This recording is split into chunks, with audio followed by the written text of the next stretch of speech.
I thought I'd take a minute to address in a video the claim that I'm mentally ill and just explain what that means and what sort of collection service is being run with that claim. Various teamwork that goes into appointing me as spokesman for the Veterans Administration um, network like the International Clubhouse Movement, International Alliance of the Mentally Ill, and so on. Where some sympathy may be due sometimes, certainly not with respect to what has been being done to me, but sometimes. Um, and what they're driving at Pittsburgh and Wimborne, Dorset, the cluckistry of the NAACP and so on. Let's look for a moment at the terrible, horrible, disturbing image that emerged from my sister's collection of pictures of me. I have some borderline friends who called that photograph disturbing. And of course, Ringo Starr wasted no time and no money in trying to get people to make it look like it was evidence of self-injury, which it is not. But what it means to have a witch doctor and Attila behind him allows a psychopathic Tartuffe like Robert Fripp to insult every man, woman, and child on earth and still get away with it because he's backed up as a witch doctor with the Attila Ringo Starr.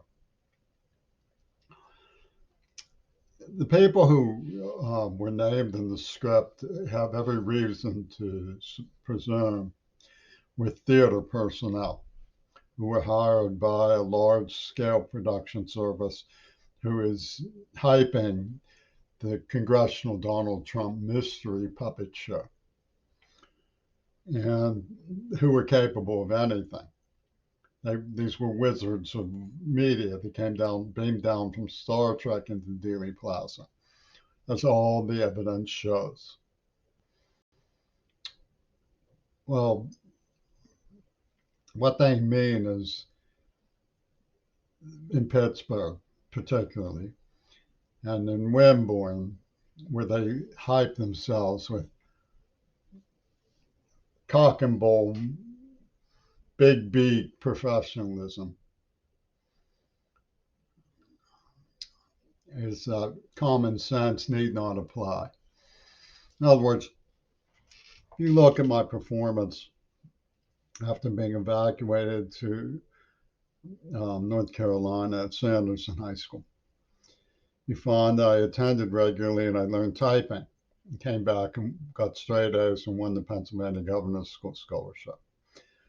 Not to put my mother down, but she, after all, was where I moved back with when I won the scholarship. The Pittsburgh police had every reason, on the basis of common sense, to presume that I was in trouble. I showed up at number 5 police station, cooperating with a woman who'd been robbed, during which incident I froze. That's what I would do. I would freeze up. It was a hostage and I was in terror. And I cooperated with her in getting her purse back. And so the littlest kid in this little gang that included 2 big, tall, beefy sons of one of the police officers of the district and an Italian mafioso who was reporting 2 cops' children and an Italian mafioso who was on his own had reported deadly threats to be killed to the office of the elementary school, Fulton Elementary School, who had then disappeared for months and it was never reported, who had cooperated in getting stolen tape machines back to the office, disappeared after reporting deadly threats, and nobody investigated. I ended up in an alternative high school and then down in North Carolina. And we're to presume that Pittsburgh didn't see any of this, didn't have any concerns about any of this, that they just all operated under the assumption that it was a provincial norm. Disappeared from school for months. How did they rehabilitate me in North Carolina? Every time I missed a class or missed school, they called home to make sure the parents knew. The office got a list of anybody who missed. The only time Fulton Elementary called was to make sure that I didn't get to go to see Selling by the Pound. It's the only time. So what we have, and non-coincidentally, the carrot tape starlet of the Neva Corporation went on my ticket. And this was after and with the people who supposedly, well, never mind Jaime Carbonell. We know what he believes is that he can make translation mean anything he wants to. And he was working with the cock and bull artist Bill Clinton in setting upon Ryland's child.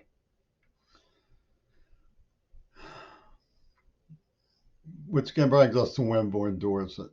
We're to believe that because of the greatest Attila of all, John Lennon, the seedy viper, who's widely recognized even by American rock bands as being the genius in the woodpile of acid rock, never heard of child psychology.